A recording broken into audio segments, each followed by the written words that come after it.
চট্টগ্রামের নাসিরাবাদ শিল্প এলাকার রুবি গেট থেকে বায়োজিৎ মাজার পর্যন্ত সালে স্টিল ইন্ডাস্ট্রিজ সহ একাধিক কারখানা নির্গত কালো ধোঁয়ায় বিষাক্ত হচ্ছে বাতাস, বাড়ছে স্বাস্থ্য ঝুঁকি।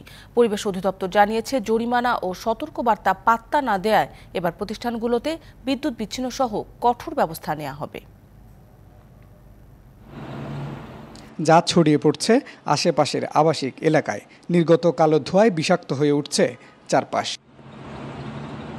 নাসিরাবাদ শিল্প এলাকায় রয়েছে রড প্রস্তুতকারক প্রতিষ্ঠান Bayojit steel mills limited, Bangladesh steel rerolling mills limited BSRM, Saleh steel ও বেঞ্চ স্টিল লিমিটেড।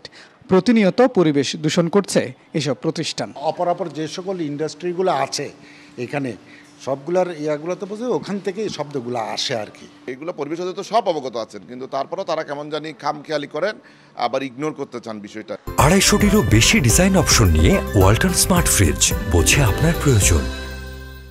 কিছু স্টিল কারখানায় বায়ু দূষণ নিয়ন্ত্রণের ব্যবস্থা থাকলেও নানা অজুহাতে তা বন্ধ, আর বেশিরভাগ কারখানায় এই ব্যবস্থাই নেই।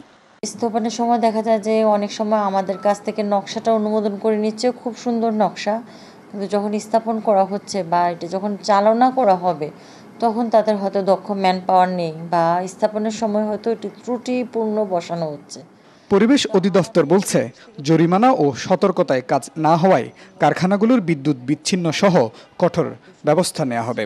দীর্ঘমেয়াদী কোনো সমাধান আমরাও পাচ্ছি না। সেক্ষেত্রে আমাদের যে প্ল্যানিং আছে, যারা কন্টিনিউয়াস অপরাধী, যাদের এয়ার ট্রিটমেন্ট প্ল্যানগুলো আসলে কাজ করছে না, তাদেরকে আমরা বিদ্যুৎ সংযোগ বিচ্ছিন্নের দিকে যাব আমাদের মহাপরিচালক মহোদয়ের অনুমোদন ক্রমে। শুধু জরিমানাতেই সীমাবদ্ধ না থেকে কঠোর আইনি পদক্ষেপের দাবি স্থানীয়দের।